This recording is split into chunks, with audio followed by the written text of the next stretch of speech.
Welcome to Sports Talk. Hello and welcome. I'm Nick. I'm Mike. From Top Notch Sports, and today we are back. We're officially back, better than ever before. We're going to do our 2021 draft grades. Last time you guys probably saw us talking about the NFL was me and Greg actually doing the live draft show for you guys. If you guys are new to the channel, be sure to go back, watch our draft grades. Most of Mike's stuff, I'm pretty sure, is on our Instagram page. Is that right? Yeah, all my rankings are on Instagram page, and now we'll start talking about it. Yeah, and you guys can go watch us at Top Notch. Go on our Instagram and follow us at Top Notch Sports _YT. Okay, and besides that, we're about ready to hop into this. The Jacksonville Jaguars. Look, we can scout these guys and rank them where we want to before the draft, but a lot of stuff comes down to where they go and what system they are put into. And perfect example are some of these players here on the Jacksonville Jaguars. So let's get this thing going underway. We got their first round pick, first overall pick of the 2021 NFL draft. Probably one of the most highly anticipated players coming out of college football in quite some time. Probably since Andrew Luck, right? You would agree? Since Andrew Luck, a lot of analysts did not rank him better than Andrew Luck, though. Let's make that clear, because a lot of people are going on saying this is the best thing since Andrew Luck. That's exactly it. There are not a lot of analysts did not rank him above Andrew Luck, but they say he's the first thing they've seen similar to Andrew Luck. Absolutely. So we got Trevor Lawrence, okay, going to the Jacksonville Jaguars. Now, look, Mike, I'm going to let you go right on the way. I know that you're a big fan of Trevor Lawrence, so am I. But let's hop right into it. What do you think about this pick? And then just give your opinion. It's a no-brainer. This was the no-brainer pick. Everybody knew it was going to happen. Vegas odds were ridiculous. If it didn't happen, you were going to make a lot of money. Trevor Lawrence was a for-sure guy since he was a freshman and won the national championship game. Everyone knew he was going to be the first pick. And it's probably the safest pick also because he's won everywhere he's ever been. I'm not going to argue with the pick. I like the pick. I like what Urban Meyer is doing over here. So, I mean, that's pretty much all you got to say is a guy with great talent, and it's pretty expected in my opinion. I give a good grade here. Absolutely. You got to give a good grade. I mean, it's Trevor Lawrence, right? Everyone knew it. I'm going to be honest with you. Even though at the very end of my scouting, I did pull him at my number 2. I know he was your number 1. He was my number 1 for quite some time. I just like what Zach Wilson was able to do with his throwing ability, but we'll get more into that stuff in another video. We'll debate these guys again, talk about them. But long story short, and I know a lot of Jaguars fans are going to be yelling at me for that, but I understand. I'm willing to take the heat. But look, Trevor Lawrence was a for-sure guy. You want to talk about an absolute safe pick? This is a safe pick. You're not gambling on Zach Wilson. And if you're the GM here or if you're Urban Meyer, you're not going to get fired taking Trevor Lawrence if he doesn't pan out, let's be honest. So right away, I mean, you got to start this off. I give it an A+ grade. You can check my Instagram when I drafted this pick. I mean, when I graded this pick a long time ago, I did give it an A+. I mean, it was a for-sure pick. This guy's long, lengthy, very smart, very accurate, has a cannon of an arm. Again, I don't think that he's as good as a prospect coming out. Me and Mike both agreed that Justin Herbert, we both had actually ranked higher. I know that might sound crazy to you guys, but right, Mike, I'm not putting words in your mouth, right? We both agree that Justin Herbert was a better prospect. Prospects I've ever looked at. Really, he was. And if you go back and watch our videos before the draft process, we do say this. So we got Trevor Lawrence ranked in here. It's still an A+ pick for me, probably for Mike too. And let's hop right into the second pick that they had, which was Travis Etienne, the Clemson buddy. Go ahead. What do you think about that pick? Well, the second pick, they took a lot of heat for this pick. They took an absolute lot of heat. I don't know how they're going to use it because James Robinson played pretty well this year. I actually liked what he did. I believe you liked what James Robinson put up this year. He played well, could do a little bit of everything. But I don't mind this pick as much as everybody else minds it because Urban Meyer already mentioned something. He's going to use him like he used Percy Harvin at Florida or something. So Travis Etienne probably won't be an every down back, but they're going to get creative with him. And I have no problem with creativity in the NFL offense. That's what wins you games, and that's what keeps defenses on their toes. Do I think they could have addressed another need at this draft pick? Yes, I do. But do I have a problem with this pick? Absolutely not. It's Trevor Lawrence's guy. They know each other well. Urban Meyer loved them. Why not? It's your team, Urban Meyer. You go do what you think you're going to win. You are trying to win in this league, and if you think bringing this man in is going to add something to your offense, I am completely for it. Yeah, and I agree with Mike here. Look, number one thing to me is you're transitioning to the NFL. What do you need? You want continuity, you want chemistry with guys you already know, and you want comfortability, right? The 3 C's, let's go with. And when you bring in a running back like a guy like Travis Etienne, who you're used to throwing the ball to, you're used to handing it off to, right? Trevor Lawrence, Travis Etienne, my second ranked running back on the board, going second off the board right after Najee Harris was chosen. Look, I'm with you, Mike, on this one. I drafted this. I graded this one an A- for the draft grade. I'm all right with it. You know that I said I would have loved to see the Jets even take someone like Travis Etienne in the first round if they weren't to trade it for Elijah Vera Tucker. Well, you know what? Jacksonville Jaguars late in the first round, they pull the trigger on it. I'm a huge fan of it. I'm an advocate for it. You get Trevor Lawrence, somebody he's used to working with. I know you got James Robinson. Let's get a little funky with the offense, though. You got 2 guys that are great. Now, the Percy Harvin thing, I'm not saying Travis Etienne can't go out wide and do this, that, and the other thing. Get around, use around the backfield, swing passes. He's caught the ball a lot in college, but I just like this guy running the football when I scouted him. He was a great runner. He meant more like in the special team sense. Absolutely, which they can do, right? But you can line Etienne out wide. He can catch the football. Absolutely. Proved his whole college career he can catch the football. That's another reason why I like the pick, because he's very versatile.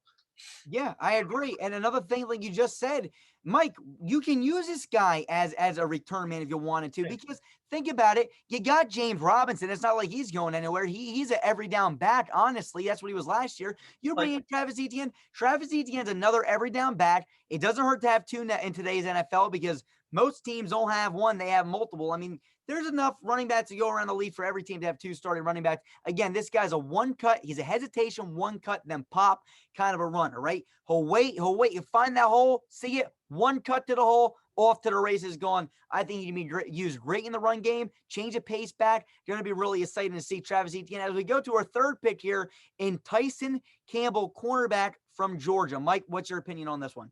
I didn't like this pick. I was not a fan of Tyson Campbell. He dropped down to my top 10 in the scouting.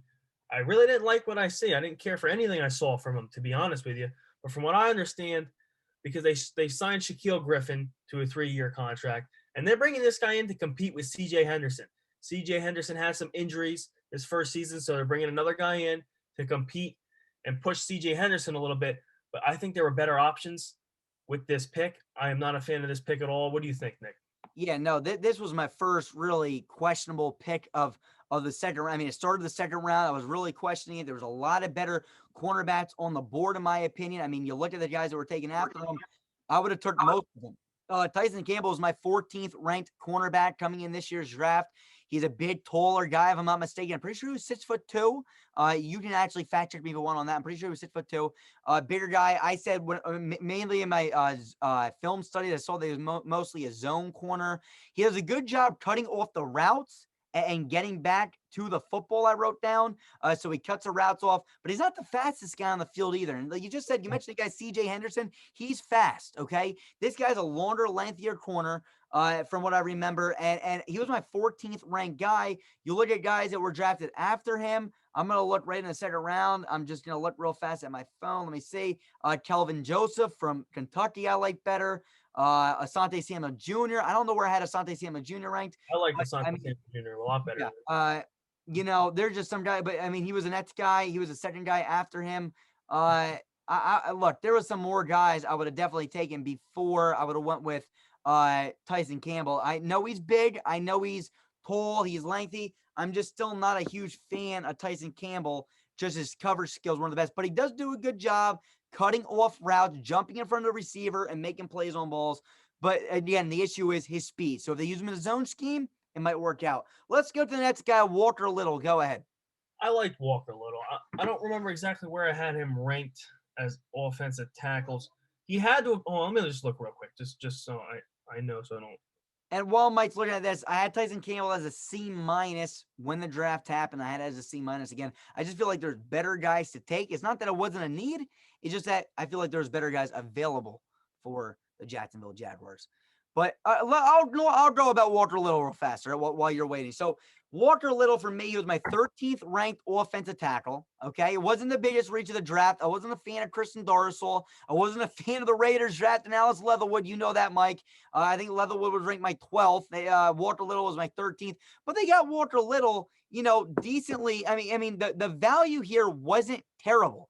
right? In the second round, 45th overall pick. I mean, it wasn't terrible. I said a big guy, but he gets blown back way too easily. Okay. He does not have the agility nor the flexibility to get to the get to those fast finesse edge rushers. Okay. So he's a little bit slower, powerful guy, not great in the run game either. In my analysis, maybe there should be some disagreement there. I don't know, but I said like a better pass blocker than he is a run blocker, right? Most That's most. He actually did. I was wrong. He did drop out of my top 10. He did. It was 13th for me I too. only posted top 10 on Instagram because I didn't want to put a lot of pictures in. I think he was like 12 for me. Yep. But a lot of tackles flew off the board. There were a lot of tackles taken in the first round. How many tackles were taken in the first round? You know, off the top of your head? Probably about 4 or 5, I had to guess. Right off the top of my head. I mean, it's not terrible value. I don't think he's a bad player. I think he needs some work. Like you said, he gets pushed backwards a lot. Not great at all. Honestly, probably way below average in the run game. But he's not terrible in the pass game when he keeps his footing. So we'll just have to say they got to work with him. Yeah, and the one thing that I think about Walker Little is more him, and I'm pretty sure it was Spencer Brown. 2 humongous guys. I'm pretty sure Walker Little is about 6'7", 6'8". 6'7". Spencer Brown, I'm pretty sure, is a 6'9" guy. Humongous, huge guy. He went somewhere else. But Walker Little is one of these guys, big, powerful guy. I think it's Urban Meyer taking a chance on the kid. I'm pretty sure he was a little bit injury prone too. I don't have that in my notes, but I think he was, or was Spencer Brown, a little bit injury prone. Taking a chance on a guy that hasn't played a lot. Big guy, tall guy, has all the physicals you would want. Just a little bit weak, blowing back a little bit too much. Maybe it's his footing, like you said. I got to go back and watch more film to remember. But he looked really weak against those fast finesse guys coming off the edge in even the pass game. So again, all around is just taking a chance. Kind of reminds me of a little bit of a Colton Miller, but not as flexible, right? Flexibility is key. Got to be able to bend at the hips. That's definitely a concern right here that he hasn't played since 2018. So that's right. Yep. Season-ending knee injury in 2019 and then opted out in 2020. So and you're taking a chance in the second round. I mean, should they have reached this much? I don't know. I gave it a C for a grade. It was higher of a grade than Tyson Campbell just because Tyson Campbell, I think, was a real big reach. He was my 14th ranked guy. Walker Little was my 13th ranked guy. Like you said, tackles flew off the board fast. Again, I was iffy about this pick, but it's taking a chance on a kid. Let's go to the next guy, a guy who I'm a real big fan of, Andre Cisco. What do you think? I liked Andre Cisco. Andre Cisco is my 4th ranked safety and a pretty decent safety draft. Like there were some names to go around. There was a decent amount of them I liked. I thought Andre Cisco was very good at ball hawking. Looked like more of a zone style guy to me from when I watched tape on him. Had good ball awareness. And he caught the ball well. That's one thing like you don't get with defenders. A lot of guys are defenders because they don't catch the ball well. But this guy caught the ball well. It seemed like he had very good hands, and he likes to jump the route. And he hit hard. Like it seemed like he had a little bit of everything going for him, and that's why I was a big fan of him, and that's why I like this pick. Especially, what round was this? This was, if I'm not mistaken, Andre Cisco was in the 3rd round. Pick 65. I like this pick there. I love this pick there. He's my 3rd ranked safety. And I mean, you think about it, all the other safeties that I had above him were gone, and some guys below him were gone. So Andre Cisco was sitting there until the 3rd round. First thing I said was this guy hits like a mad trucker. I mean, he is insane with his hitting ability. But now I wrote in my notes, and you just mentioned it, and I remember we were talking before this video, he said zone. Yeah. In my notes, I wrote down, I think he's too slow to cover the deep zones. So in my notes, I wrote down, I think that he should be used underneath, right? Maybe covering the flats or something underneath where he can just jump routes. I wrote right here too. He is also able to jump routes like crazy, but I said he needs to be used underneath because he doesn't have the speed to cover deep, right? So if they use him underneath in the flats, maybe in like little tiny areas, nice shallow in the defense in a zone, this guy can come up, lay the wood on people, and not only lay the wood on people, but also be able to jump routes like crazy. That has got written down in his notes. We'll see how the Jacksonville Jaguars rate it. I mean, use them, but real fast, I got him rated as an A. This was an A grade for the Jacksonville Jaguars. Go ahead, my life. Worth mentioning is, I just looked at it in my notes, completely forgot to mention it. He tore his ACL last year and missed 11 games. So he's rehabbing from that. We don't know when he'll be completely cleared, but I like the pick. I do like the pick. He may have been an earlier pick. He may have been 2nd round pick if he doesn't tear his knee up. So yeah, and that's the thing too, right? It looks like Urban Meyer took a lot of chances in this. And the final guy that I actually scouted, and then I'll see if you scouted any of the other guys, was Jay Tufelu. or Jay Tufalo. I don't know how you exactly pronounce it, but 4th round, pick 106. I was a fan of this kid. What do you think about Jay Tufalo? Jay Tufalo, we've always called him. I don't know if it's Tufalo. We pronounce a lot of names wrong. Don't get angry at us. Let's see where I had him ranked. I believe I had him ranked in the top 5, maybe, of my defensive linemen. I had him at 4, so it sounds possible. See, I forget because we did this so long ago. I'll scroll down. Do you have the defensive tackles? I had him ranked at 3 as my defensive tackles. I was a big fan of him. I thought he fought off blocks extremely well. I thought he was strong, and I thought he had a big motor. Never stopped working. That's what I like to see in a player, and that's what Urban Meyer is going to like to see in a player coming out of that college game. He wants high-energy, hard-working guys, and I think that's what Jay Tufalo is going to bring to the defense. Yeah, and the number one thing I wrote right away, my first note I wrote about this kid, one thing I don't grade that this kid has, the jump off the snap. I said he is so fast off the snap. Sometimes he can blow up a play in the backfield. He does a great job stuffing the run and seems super strong. Look, Jay Tufalo, let me tell you something. Jacksonville Jaguars, if you clog up the hole rate, you got Josh Allen, you got C.J. Henderson. Now you add people along Andre Cisco to come up and lay the boom.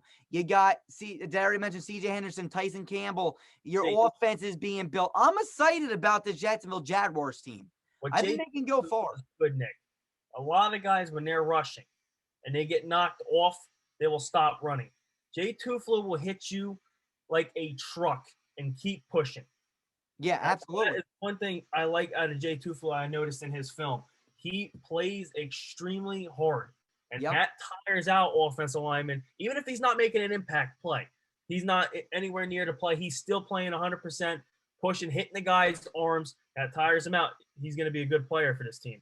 Absolutely. And then after that, we got a few picks. Do you know any of the other guys? I mean, off my notes here, we got Jordan Smith, Luke Farrell, and Jalen Camp. I didn't scout any of them. Do you know any of them?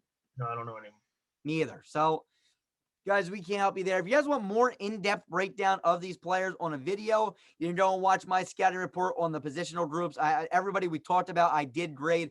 Mike, again, his grades are on our Instagram page. You can go follow us. Let's go with an overall grade here. An overall draft. Go ahead. What do you got for their overall grade? What would you say here? I'm looking at this draft. I like this draft. I see risks in this draft. So I'm going to go with a straight B. I'm going to go with a B with this draft. I think they may have gotten the best player in the draft in Trevor Lawrence. You never know. You're not going to know that for another 5 years, probably. But they got the best anticipated guy out of this draft. And I think they did a good job building around him. I think they added a couple good pieces to the defensive side of the ball. I was not a fan of the Tyson Campbell pick. We made that clear. I like the Andre Cisco and Jay Tufalo pick, and I like the Travis Etienne pick. So I'm going to go with a B. I'm just trying to do a few calculations. I think mine, Mike, just look off the top of my head. I mean, I think mine is honestly a B, and I don't want to be a copycat, but my grades, A+, A-, C-, A. That's not around a B, B+. Again, like you said. Asante Samuel Jr. was available when Tyson Campbell, absolutely, yeah. Joseph, they're B+, A- territory. Yep. No, I had a lot of guys. I had so many more guys that they could have taken, and a few guys just off. I mean, the rip here that I will mention real fast. Let me just pull this up. But real fast, why I'm saying a B is simply because, like, if I'm being a big critic of this draft, they took a lot of risks, right? Like we said, they're drafting a second running back. Do they really need a second running back? They're drafting a guy that hasn't played since 2018. You said that Andre Cisco is coming off of ACL, right? Or something like that. You said knee injury. What was it again? ACL. So, I mean, it's a risky draft. So if you got to be a critic, it's a real risky draft. What they did, they drafted guys they liked, maybe not necessarily that they needed. Look, they took Tyson Campbell, and guys I would have took just over prospect wise. I mean, just in general, I had J.C. Horn, Patrick Surtain, Caleb Farley. They were already gone. Eric Stokes, I loved. Marco Wilson from Florida, I loved. He went late. Sean Wade, Greg Newsome, Kelvin Joseph, Paulson Adebo, Asante Samuel, Aaron Robinson, Israel Mukumu, Elijah Molden. I would have took any of those guys over Tyson Campbell. They went with Tyson Campbell. I'm kind of shooken up on that. I honestly would have taking Asante Samuel over him too. But there was a lot more guys I would have taken over both of them. But hey, that's who they went with. risky draft, B for both of us. That's really it, guys. If you want to see our coaching grades, we're going to be grading Urban Meyer on the hot seat, on the hot scale. Whether or not what we think about him soon enough, that will be the next series. Right now, we got to get through our 32 draft grades. We'll do our coaching grades after these videos are over. And then me and Mike are back in the debate room fighting what we got, some of the debates. So let us know what you guys want us to debate in the comment section below. Be sure to turn on the post notification bell so you guys get our updates before the videos even come out. And follow us on Instagram and all social media platforms. And that's about all. What do you think? Correct. The grade to beat, worst grade. Green Bay Packers last year, D-. D-. All you have to do. So right now, Mike did give the Packers a D- last year. Mike was not happy about that one. So we'll see you guys soon. Peace. We are. Feel better. See you guys soon. Peace.